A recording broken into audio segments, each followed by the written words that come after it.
What's up, guys? It's TechnoViking23 coming to you today with some Destiny 2, and we're going to actually jump in and play the season end mission that apparently released today with the Tuesday reset.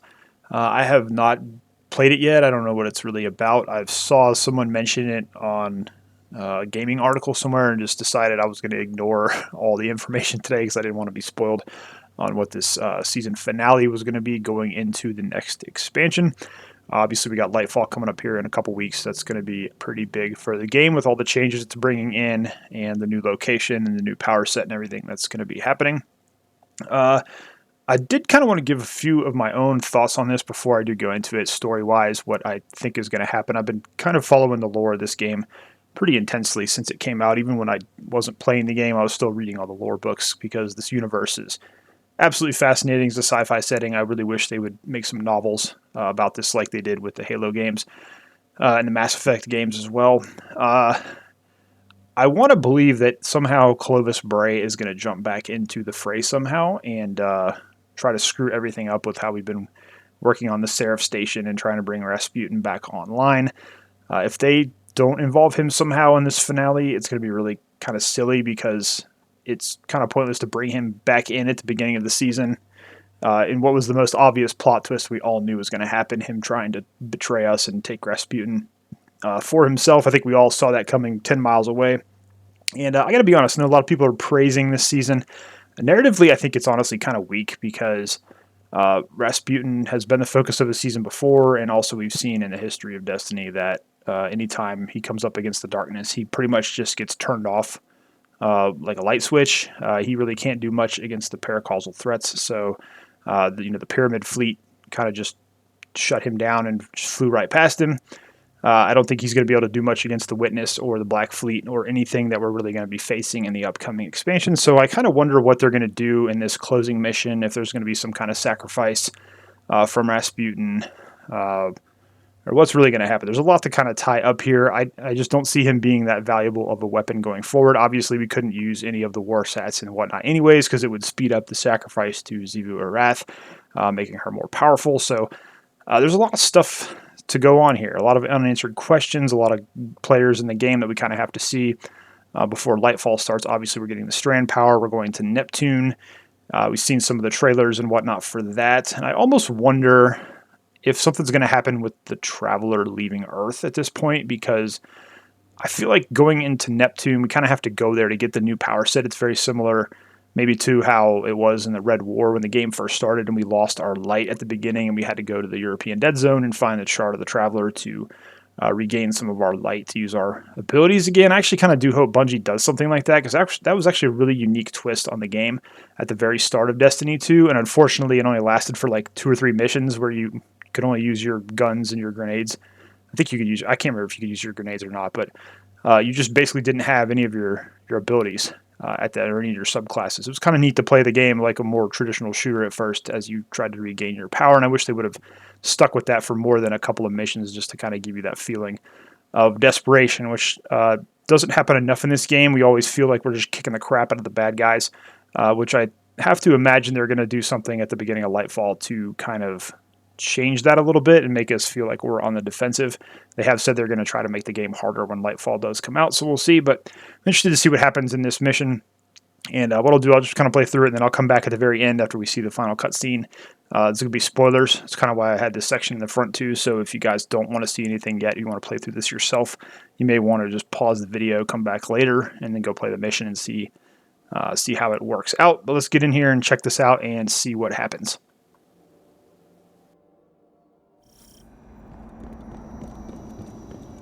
Rasputin, you can't be serious. We have no other options. Aramis has breached the Warsat network security protocols. Soon, our most dangerous weapon will be in our enemy's hands. Once she issues the command to fire, not even I will be able to stop it. Our only choice will be to destroy the Warsats. All of them. The only way to do that is... Yes. Once I am uploaded to the orbital station, you must activate my self-destruct sequence. No! There must be another way. I have run trillions of combat simulations. They all end with the same result. My mere existence places humanity in danger. All that I am, every protocol, every line of code, must be erased forever. I must die, so others may live. I won't let you sacrifice yourself. I know. Clovis built me to be a weapon, to destroy my designated targets. But you taught me to be something more. A shield, a protector, a guardian. He gave me form, he gave me function. But you gave me purpose. Please help me fulfill that purpose now. Let me save humanity. I just got you back. Now I have to say goodbye. I've always been with you, Anna. And I always will be.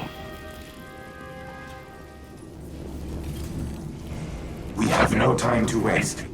Aramis has accessed Abhorrent Imperative, the protocol I created to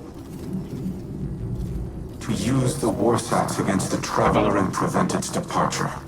I surmise that the Traveler is Aramis's target as well. My internal algorithm has repaired me to the point where my self-destruct sequence can be initiated once I am uploaded to the network. However, Aramis has discovered and sealed the backdoor we installed aboard the station. You must manually link me to the controls. Breach Seraph Station with the Pillory Engram in hand. The time for subterfuge is over. Haste is what matters now. If Aramis fires the Warsats, the resulting devastation will be incalculable. There may be nothing left for the Hive to conquer.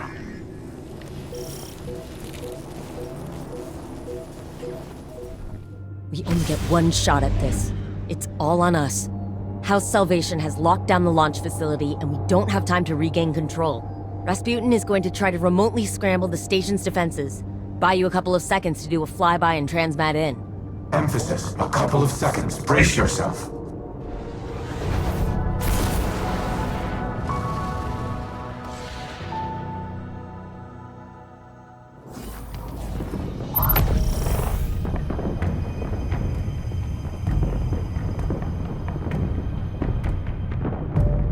House Salvation on high alert. They'll throw everything they have at you. Empress Keitel is scrambling Imperial warships to divert the fleet's attention. Get to the command center so we can start the upload.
Catch is not following the Empress's diversion.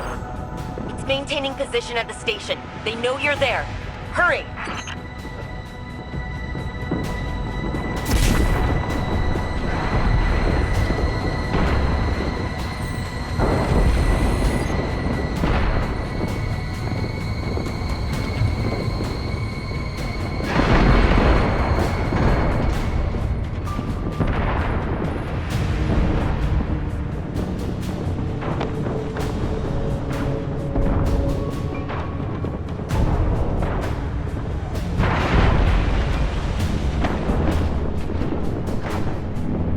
Portions of our backdoor protocol still remain.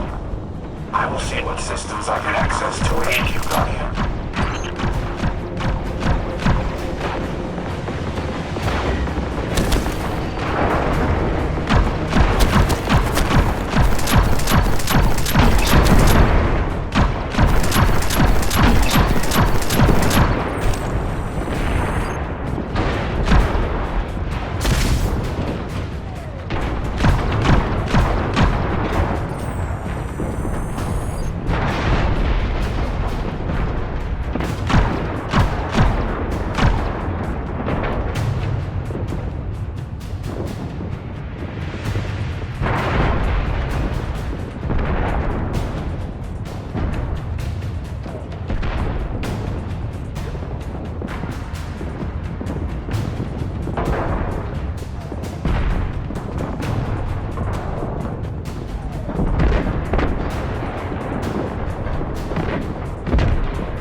hangar bay. House Salvation is preparing to repel your boarding. This was your final resistance? I expected more. House Salvation, destroy the Guardian and vengeance for Reese is ours. Guardian, Aramis has begun initiating the firing sequence. We do not have much time.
Happening.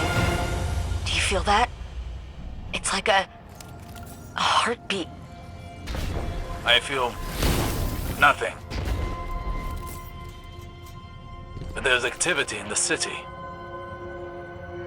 In the tower. The Traveler is reacting. I don't like this.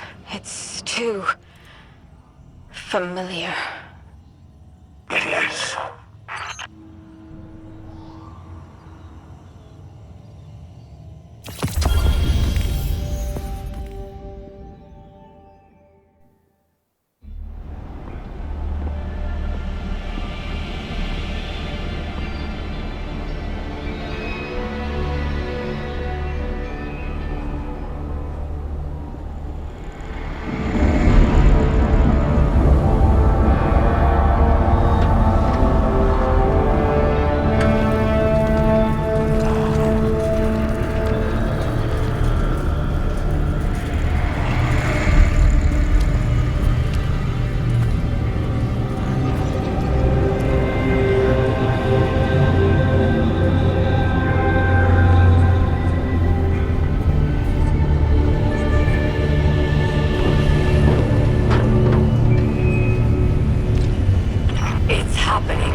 Don't worry, the great machine will never abandon anyone again.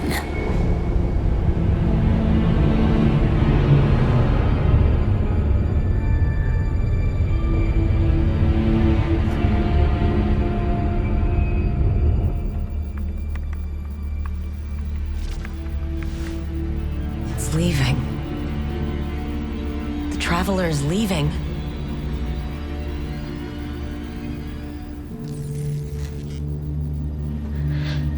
The Warsats.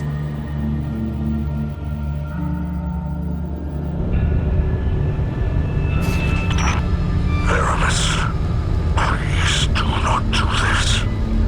If you care at all for our people, if there is anything left in your heart.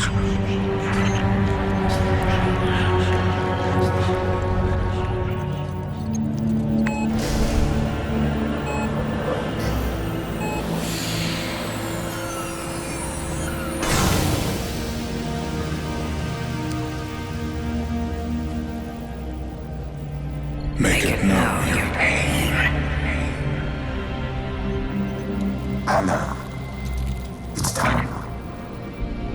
For Reese. Goodbye, Red.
I am at your service.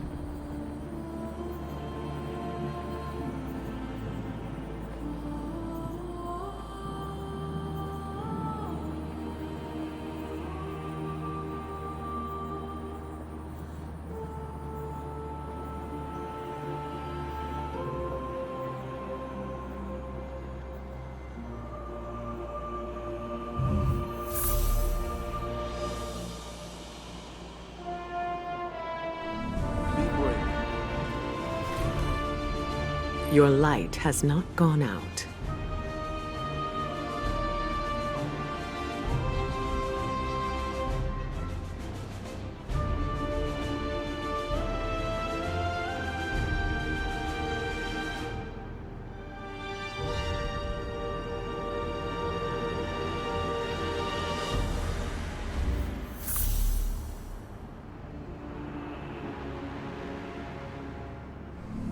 We stand behind you.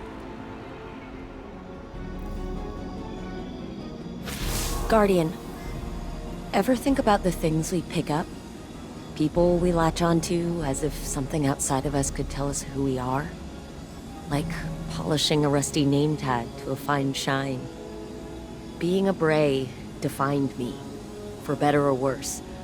I thought Rasputin was my link to who I was, that I could rediscover myself through him. I tried that for a long time, like he was a tool. It wasn't until later I understood he'd become a person. Rasputin was family. But now, he's gone. He sacrificed himself to save us. Clovis would never have done that. But I taught Rasputin to make his own decisions. In the end, he defined who he was, and what he did. And so can I. I can carry on the Bray legacy. Not Clovis's, but mine. I can choose what it means to be a Bray, just like Rasputin chose what it meant to be a Warmind. Goodbye, Red. For real, this time. Thank you for teaching me who I am, who I could be, and who I want to become.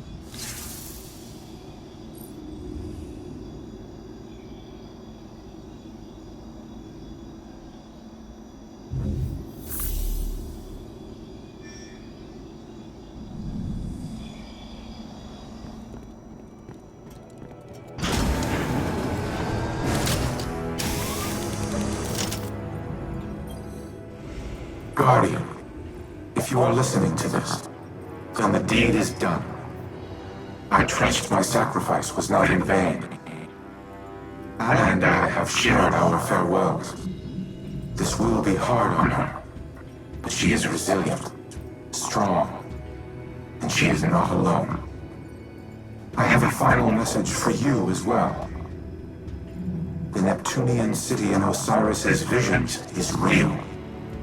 I do not know its exact location, but it is home to the Veil, an object of immense paracausal power, one that is linked to the Traveler. The details are contained within the Nephele stronghold files retrieved from the Cosmodrome.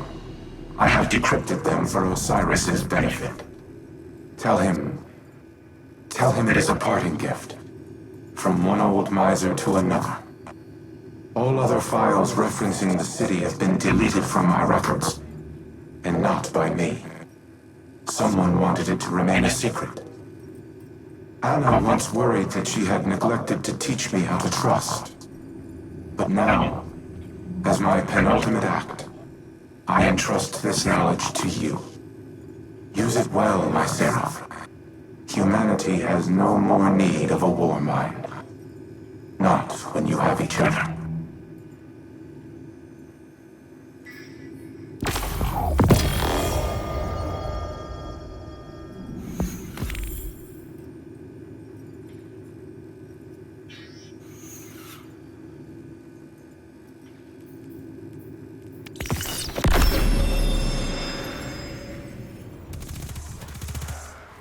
Alright guys, so there we go. We're done with Season of the Seraph. We've got a couple weeks before the new expansion comes out with Lightfall, where we will head to Neptune. And kind of some interesting stuff that went on there in that cutscene that we saw at the very end.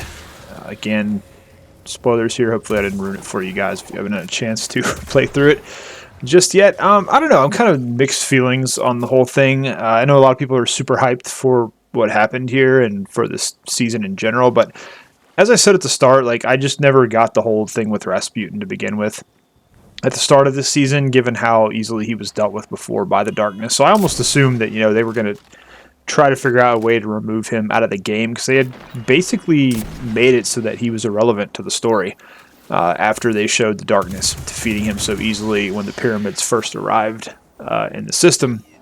So that was also something a lot of people had hypothesized, that we would use Rasputin's sacrifice to keep Xivu Arath from being able to invade Earth, which apparently that seems to be the case, and I guess we're not going to hear from her again for quite some time. Not quite sure who they're going to have as the big bad besides Callus in Lightfall, but it'll be interesting to see what happens now with Rasputin off the board. Aramis takes another L and goes running away again, as she's done ever since she showed up in the game.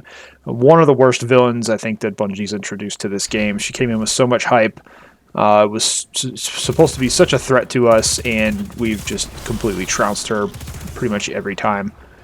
We've gone up against her, easily foiled her plans so many times throughout the last season, and since, from Beyond Light forward. So, very disappointing what they've done with her. She could have been a really cool villain with the Fallen faction, but unfortunately they've just not really given her much to work with from a story point of view with the narrative, and just the encounters with her have been pretty weak, to be honest. And so we got through and stopped her from supposedly destroying the Traveler. Now, that said, I almost get the feeling at this point, after what we've been through since the Witch Queen, that honestly, since the game started, the Traveler has just been trolling us this entire time. The Traveler let itself get captured by Gaul and the Red Legion. It probably could have freed itself from that light cage anytime it wanted to, but it waited till the very end when we proved that we could defeat Gaul. And then it basically sat around and watched us destroy the Almighty. It probably could have very easily destroyed the Almighty. Instead, it let us run around for an entire season building up Rasputin. And then it let itself get captured by Savathun, and kind of sat around and waited to see if we'd be strong enough to take it back.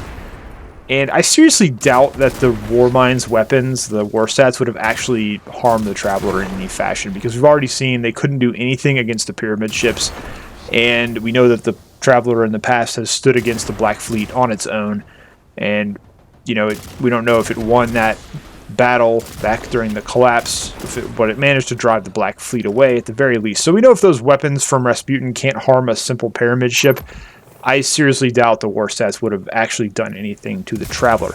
I think the Traveler, again, it just kind of sat around to see, you know, will humanity save me again? Or will they go ahead and stop this before it becomes an issue? What I think what would have really happened if they had fired the war stats, it would have just, nothing would have damaged the Traveler, and it would have still been there after all the energy beams were gone. So I don't think it really made any difference at all. I was honestly kind of let down a little bit by the whole you know, climax of that. It just seemed kind of weak. Just based on what we've seen through the lore and the writing so far in the game these past couple of seasons, I never really felt like it was much of a threat to the Traveler, which kind of takes away a little bit from everybody freaking out at the end there. So it's going to be really interesting to see where we go from now. You know, was the Traveler going to leave, or was it just coming up into the atmosphere, into Earth's upper orbit there to face down the Black Fleet as it arrives? We don't know. I guess we'll find out when the new expansion comes out. But still, a very interesting final mission there.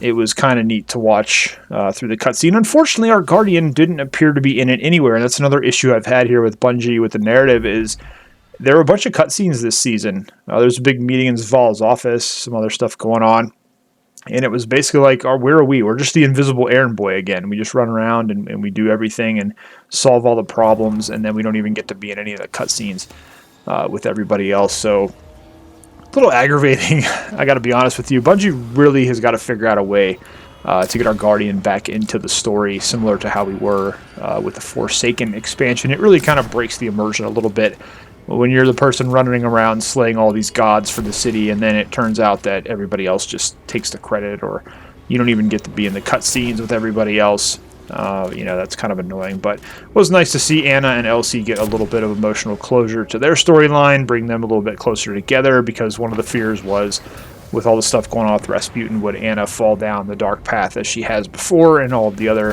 timelines that Elsie has been through. So it looks like that will be avoided, and we will go to Neptune and see where things go from here.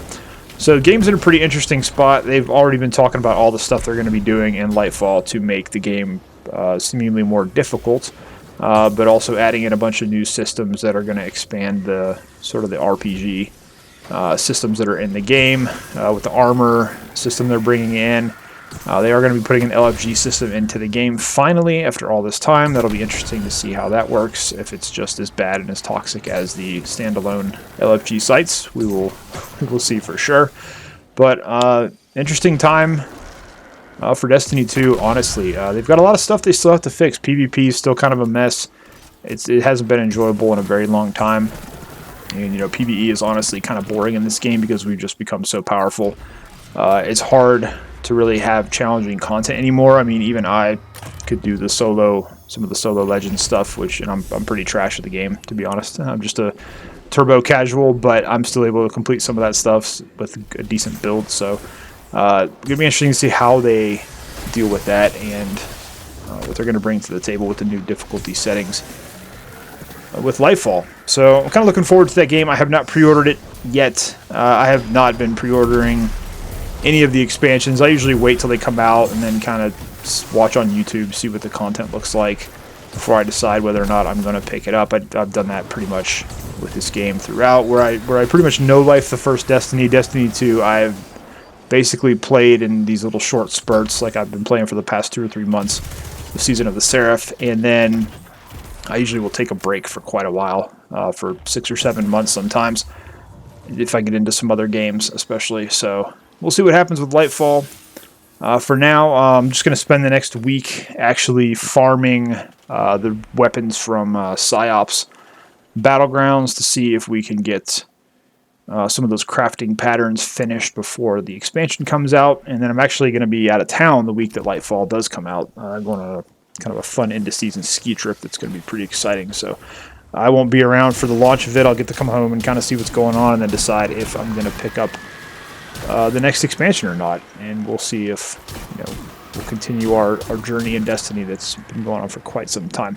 Anyways, guys, let me know what you thought about this mission if you had a chance to play it, what you think about the narrative direction the game is going in. Like I said, it was really hard for me this season to get behind it because all of it just felt so irrelevant, you know, at the end of the day, that we were running around trying to save Rasputin and restore the war mind and all this, just given how easily he was taken off the board last time. And it looks like, you know, Bungie has just decided they've written themselves into a corner with making him irrelevant. So they just decided to eliminate him completely from the game. So, I don't know. Interesting what they did there. But anyways, guys, that's going to do it for this video. As always, hope you guys enjoyed it. Hope you all are having a great day. Thanks, as always, for watching. And I will see you again next time.